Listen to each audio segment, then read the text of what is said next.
सावित्री सावित्री सावित्री, या देशाची तू सुकन्या, या मातीची आण, आई सावित्री स्त्री जातीचा तूच खरा सन्मान। वर्षामागून सरली वर्षे दुःख न पडले मागे, परंपरेने विणले होते आयुष्याचे धागे। सावित्री सावित्री सावित्री,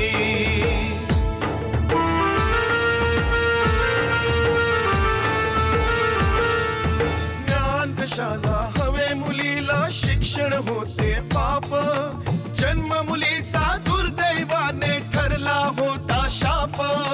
अज्ञानाच्या अंधाराला तूच दिले आव्हान, आई सावित्री स्त्री जातीचा तूच खरा सन्मान। सावित्री सावित्री सावित्री, सावित्री सावित्री सावित्री। देवा खंडेराया, मी कुलधर्म पाळण्यासाठी आणि तुझे आभार मानण्यासाठी पेटलेल्या निखाऱ्यांवर चालायला तयार आहे।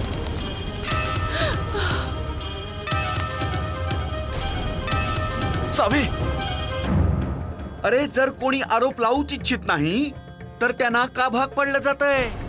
कोण बोलणार? जर आपण पंतजीच्या मेव्हण्यावर आरोप केला तर संपूर्ण कुटुंबाला उपाशी मरावं लागल। आपलं तर सगळंच त्यांच्या हातात आहे। क्षमा करा पाटील, आमचा नाईलाज आहे। आमचं नाईलाज आहे पाटील। कसला विचार करतो आहेस पाटील? अरे काय हा तुझा न्याय आहे की तू माझ्या विरुद्ध लोकांना भडकवावास आणि तुझा भाऊ त्यांच्यावर दबाव टाकतोय?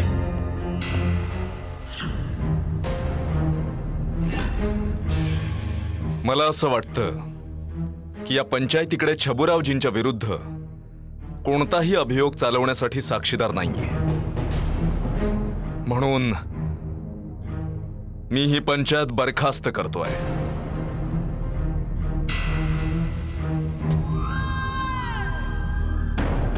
थांबा बाबा,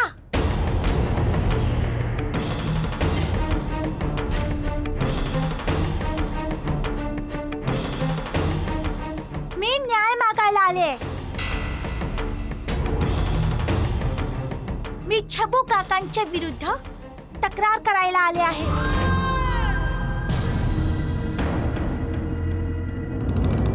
माझ्या डोळ्यांसमोर मी हा अपराध होताना पाहिला आहे। काय ही पंचायत माझी तक्रार ऐकून घेईल?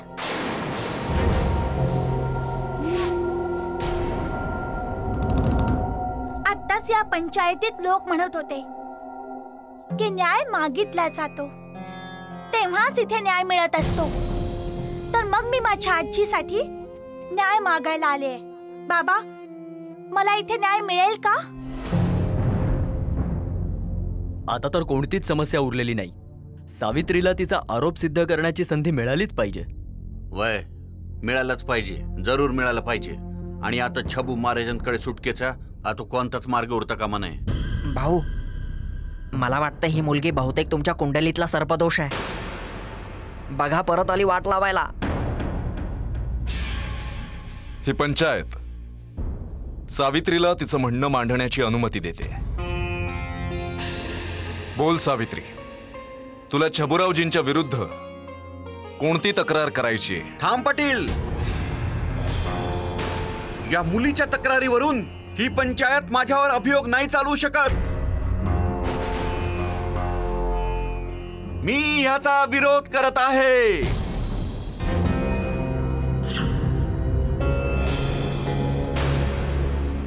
का छबुरावजी?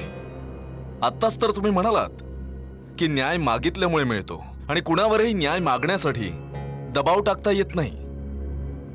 तुम्ही स्वतःच बघत आहात की सावित्रीवर कुणीही दबाव टाकलेला नाहीये। ती स्वतः इथे आली आहे तिची तक्रार मांडण्यासाठी। मग तुम्ही स्वतः सांगितलेला नियम कसा काय टाळू शकता? त्याविरुद्ध कसं जाऊ शकता? कारण की सावित्री अजून लहान मुलगी आहे। अरे हिला कोणीही काही समजावू शकतं, कोणी हिची दिशाभूल पण करू शकतं। सध्या न्यायासारख्या गंभीर गोष्टीसाठी ती परिपक्व झालेली नाहीये।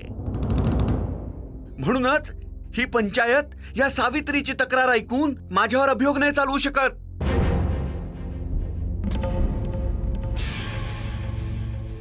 जर लहान असणं कुणासाठी न्याय मागण्याच्या मार्गातील अडथळा असेल तर परमभक्त ध्रुवविषयी तुमचं काय मत आहे? तुम्ही तर शास्त्र आणि ग्रंथांचे अभ्यासक आहात. तुम्ही विसरलात जेव्हा परमभक्त ध्रुव श्री हरी विष्णूंकडे आपल्या पित्याविरुद्ध न्याय मागायला गेले होते तेव्हा त्यांचं वय फक्त 5 वर्ष होतं. पण तरीही श्री हरी विष्णूंनी त्यांची तक्रार फक्त ऐकून घेतली नाही तर त्यांना न्याय सुद्धा दिला होता. अजून अशी बरीचशी उदाहरणं आहेत छबुरावजी. का मला ती सगळी सांगावी लागतील?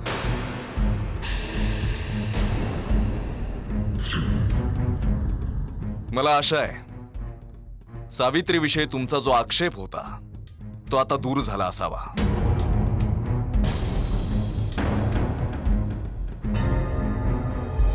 मला आशा आहे सावित्रीविषयी तुमचा जो आक्षेप होता तो आता दूर झाला असावा.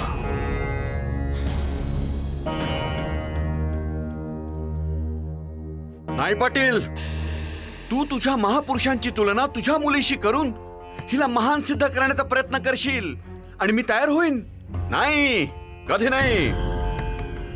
तू इतिहासाचं उदाहरण देऊन एका अडाणी शूद्र मुलीला माझ्यावर आरोप करण्याची अनुमती देऊ नाही शकत. पाटील, तू पंत परमेश्वराच्या प्रतिनिधीचा अपमान करून देवतांचा अपमान करतो आहेस. पंतोजींनी माझ्यावर दोषीत सारा वसूल करण्याची जबाबदारी टाकली आहे जिचा एक भाग देवतांच्या चरणी अर्पण केला जातो. लक्षात असू दे, तुझा हा निर्णय, तुझा हा न्याय नाही देवता स्वीकार करतील नाही पंतोजी.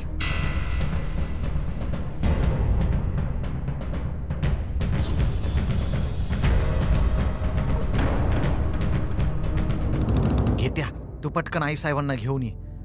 छबुरावजीच्या या चालीचं उत्तर आता स्वतः आई साहेबच देऊ शकतील. जा लवकर घेऊन ये. ठीक आहे दादा.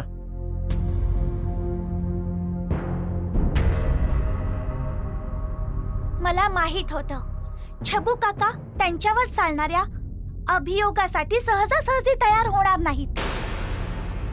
म्हणून मी माझ्यासाठी एका अशा व्यक्तीला घेऊन आले जी या घटनेची साक्षीदार आहे आणि मी आशा करते की छबू काका त्यांचा विरोध नाही करणार.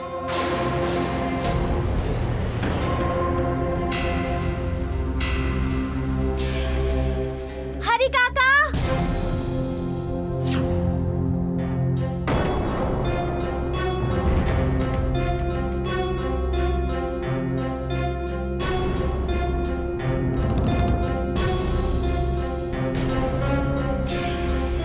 आता काय करतील छबू महाराज?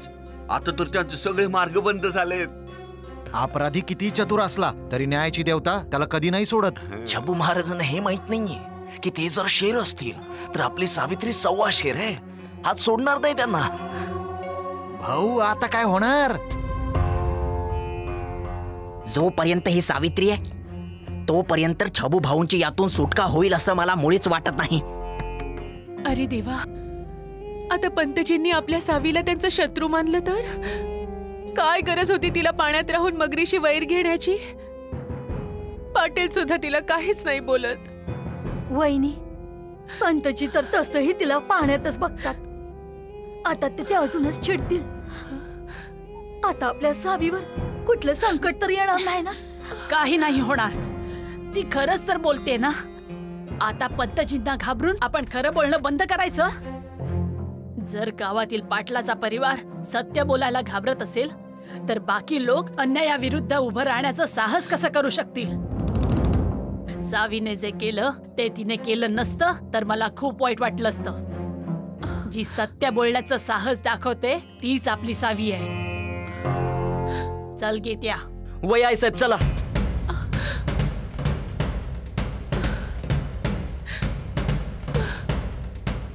जो स्वयं या गावावर देवतांचा रोष उडवण्यासाठी दोषी आहे तो कोणा दुसऱ्यावर आरोप कसा काय करू शकतो?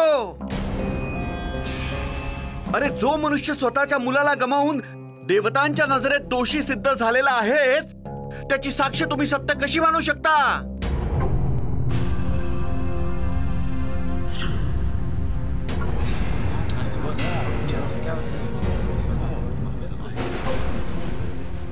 मला काहीतरी सांगायचंय. भाऊ, कदाचित याला परमच्या खुनाचं रहस्य तर कळलं नसेल ना?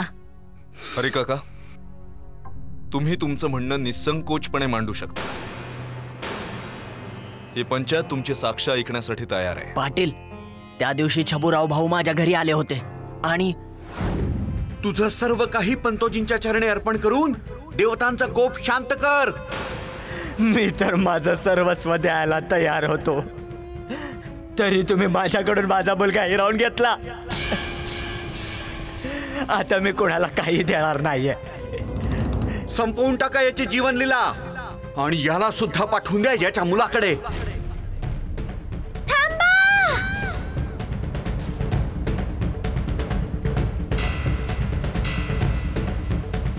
पाटील, आज जर मी इथे सही सलामत उभा आहे तर याचं कारण हेच तुमची मुलगी सावित्री आहे. हा पाटील, छब्बू महाराज तर हरिकाकांना जीवानिशी मारून टाकणार होते, पण सावित्री देवदूत बनून तिथं आली. तिनं स्वतःच्या प्राणाची पर्वा देखील केली नाही. ती छब्बू महाराजांच्या माणसासमोर निर्भयपणे उभी राहिली. हे पाहून छब्बू महाराजांनी आपल्या माणसाला सावित्रीला मारण्याचा आदेश दिला. छब्बू महाराज वारंवार त्याच्या माणसांना सावित्रीला ठार मारायचा आदेश देत होते. हो ना हरिकाका? वय खरं आहे. खोटं खोटं बोलतोय हा हरी. जर मला सावित्रीला मारायचं असतं तर मी हरीच्या घरी का गेलो असतो? मी एखाद्या अशा ठिकाणी गेलो असतो जिथे मला सावित्री एकटी भेटली असती आणि जिथे मला बघणारं कोणीही नसतं. हे सगळं हरी आणि या सावित्रीचं षडयंत्र आहे. हे दोघे मिळून मला अडकवण्याचा प्रयत्न करत आहेत. मी साऱ्या पंचांना विचारतो की पंचायत सावित्रीला का विचारत नाही की ही सावित्री हरीच्या घरी का आली होती? बोल. मी उत्तर द्यायला तयार आहे, पण छबू काका, याचा अर्थ असा होतो का की तुम्ही एका लहान मुलीला, एका शूद्र जातीच्या मुलीला पंचायतीमध्ये बोलण्याची अनुमती देत आहात? आता तर तुमचा कोणताही नियम तुटणार नाही ना? आम्हाला माहिती आहे, पण सावित्री, तू या पंचायतीला सांग की तू हरिकाकांच्या घरी काय करायला गेली होतीस. कदाचित त्यामुळे छबुरावजींची शंका दूर होईल. ठीक आहे बाबा. जेव्हा माझे बाबा हरिकाकांना भेटायला जात होते तेव्हा मला सुद्धा त्यांच्या सोबत जायचं होतं, पण तेव्हा माझे बाबा म्हणाले की तू नंतर जा. आणि जेव्हा ते हरिकाकांना भेटून परत येत होते तेव्हा त्यांची आज्ञा घेऊन मी हरिकाकांना भेटायला गेले होते. जेव्हा मी हरिकाकांच्या घराजवळ पोहोचले तेव्हा मी छबू काका आणि त्यांच्या माणसांना पाहिलं, म्हणून मी एका झाडामागे लपले. तेव्हा छबू काका त्यांच्या माणसांना हरिकाकांना मारण्याची आज्ञा देत होते. तेव्हा मला राहवलं नाही आणि मी जोरात ओरडले. आणि मग काकांनी सांगितल्याप्रमाणे छबू काका मला पाहून रागावले आणि त्यांना माणसांना मला मारण्याचा आदेश दिला. खोटं बोलते ही मुलगी, खोटं बोलते. माझ्यावर खोटे आरोप लावते ही. मी आधीपासूनच सांगतो आहे, हे सगळं हरी आणि सावित्रीचं षडयंत्र आहे. हे दोघे मिळून मला फसवण्याचा प्रयत्न करत आहेत. हो. उलट मी तिथे या हरीकडे शेतसारा वसूल करायला गेलो होतो, म्हणूनच हा या सावित्रीच्या प्रत्येक आरोपात तिची साथ देत आहे. उलट सत्य हे आहे की मी माझ्या माणसांना हिंसा करण्यापासून अडवलं होतं, जसं मी त्या दिवशी थांबवलं होतं जेव्हा या गावातील सगळे शेतकरी शेतसारा देऊ शकले नव्हते. सगळं गाव याचा साक्षीदार आहे, सगळं गाव, की त्या दिवशी मी माझ्या माणसांना तिथून पिटाळून लावलं होतं. या सर्वांना विचारा. मी परत सांगतोय पाटील, हे षडयंत्र आहे. ना हा हरी सत्य बोलतोय ना ही सावित्री.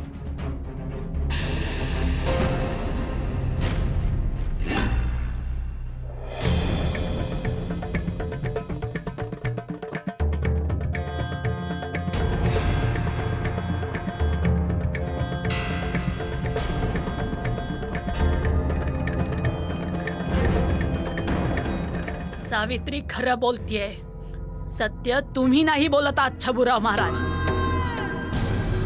सगळ्या गावाला माहितीये आणि तुम्हाला सुद्धा माहितीये की आमच्या कुटुंबात मुलांवर खरं बोलण्याचे संस्कार केले जातात. आणि तुम्हाला या गोष्टीची जाणीव तेव्हा सुद्धा झाली असेल जेव्हा सावीने भर सभेत सर्वांसमोर ही गोष्ट मान्य केली होती की तिने वैदिक ऋचा ऐकली आहे. पण मला वाटतं पंतोजींचे नातेवाईक असूनही तुम्ही खरं बोलायला शिकला नाही आहात.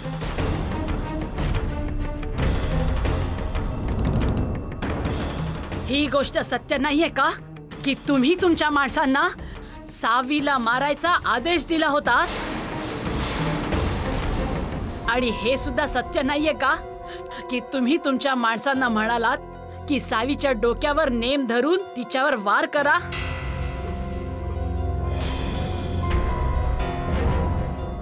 आणि हे सत्य नाहीये का की त्यावेळी जर मी त्या काठीचा वार स्वतःच्या डोक्यावर घेतला नसता तर आज आमची सावी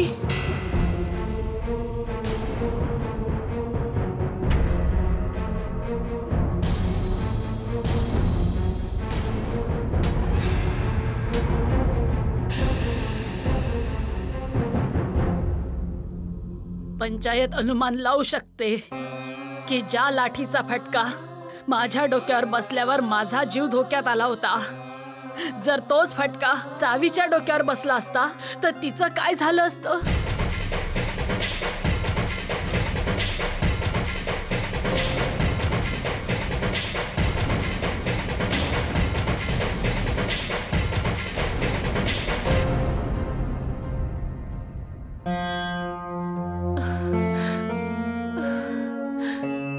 माहित नाही पंचायतीत काय सुरू असेल ते.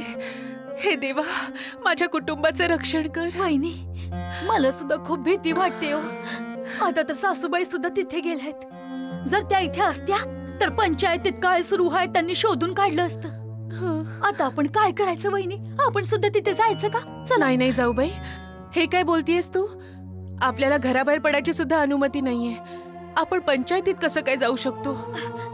वहिनी, पण जोपर्यंत सासूबाई तिथे आहेत ना तोपर्यंत आपल्याला सावीची काळजी करायचं कोणतंच कारण नाही. तरीही छबुरावांवर अभियोग चालवण्याचा प्रकार सुरू आहे. तो काही सामान्य नाहीये. ते कोणत्याही परिस्थितीत हार नाही मानणार. स्वतःला वाचवण्यासाठी साम दाम दंडभेद सगळे प्रयत्न करून बघतील. मला तर भीती या गोष्टीची वाटते की त्यांनी शास्त्रातून असा तर्क शोधून काढला तर ज्यामुळे अभियोग चालवणाराच अडकेल. वहिनी, हे तुम्ही अगदी बरोबर बोललात. शास्त्रांच्या बाबतीत ना तर सासूबाईंना ज्ञान आहे आणि ना भाऊजींना. मग ते छबुरावांच्या प्रश्नाची उत्तरे कशी देतील? हे विठोबा, आता तूच रक्षण कर. खंडेराया. भाऊ, आता काय होणार? अजून काही उपाय बाकी आहे की सगळंच संपलं? मला तर आता कोणताही मार्ग दिसत नाहीये. भाऊ, तुम्ही कसला विचार करताय? काय करू आता? अजून वाट बघू की आत्ताच माझ्या ब्रह्मास्त्राचा वापर करू? ब्रह्मास्त्र? कोणतं ब्रह्मास्त्र? श्रीधर, माझ्याकडे अजूनही एक असं ब्रह्मास्त्र आहे जे एका फटक्यातच पाटील आणि पंचांना चित करून टाकेल. हे पंचायत हरिकाका, सावित्री आणि आई साहेबांनी छबुरावजींवर लावलेले आरोप ऐकल्यानंतर अशा निर्णयावर आलेली आहे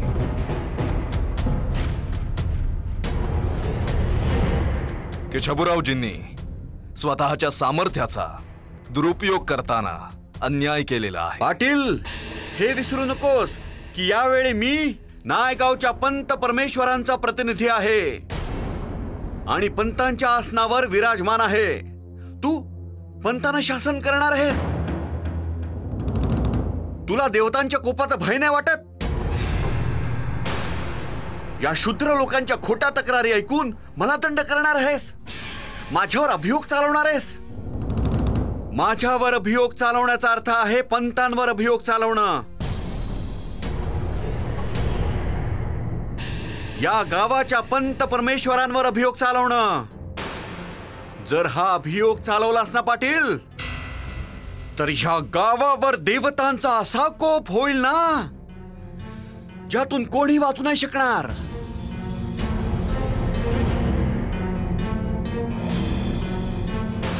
तू पंतोजींचा आदेश आधी सुद्धा धुडकावला होतास. शेतसारा देण्याविषयी स्वतःची मनमानी केली होतीस. बघितलंस ना काय झालं त्याचा परिणाम. परमसारख्या भोळ्या भाबड्या माणसाला स्वतःचा जीव गमवावा लागला. स्वतःच्या हट्टासाठी तुला परत देवतांना रुष्ट करायचंय. परत परमसारखी घटना घडवून आणायचे का. विसरू नकोस की जर पंत परमेश्वराच्या प्रतिनिधीला काहीही झालं तर देवता या नायगावातील प्रत्येक घरातून एक परम नेतील. प्रत्येक घरात मृत्यू तांडव करेल. देवतांच्या कोपापासून कोणी वाचू नाही शकणार. सगळ्यांनी लक्षात ठेवा.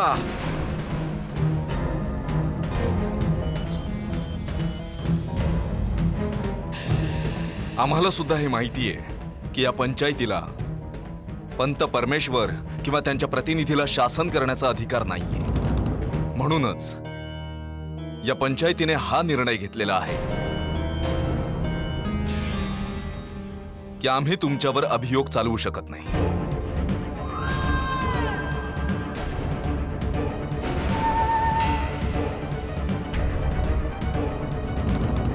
मला आनंद होतोय पाटील की ईश्वराने तुला सद्बुद्धी दिली.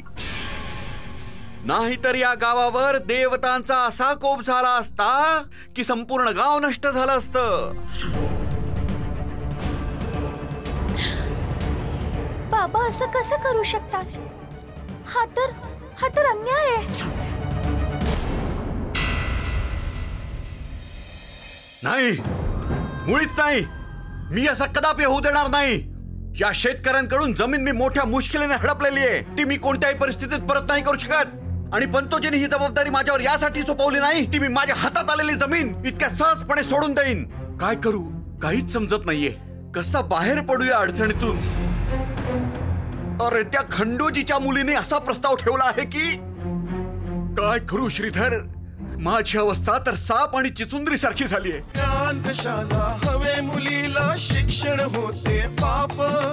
जन्म मुलीचा दुर्दैवाने ठरला होता शाप. अज्ञानाच्या अंधाराला तूच दिले आव्हान. आई सावित्री स्त्री जातीचा तूच खरा सन्मान. सावित्री सावित्री सावित्री सावित्री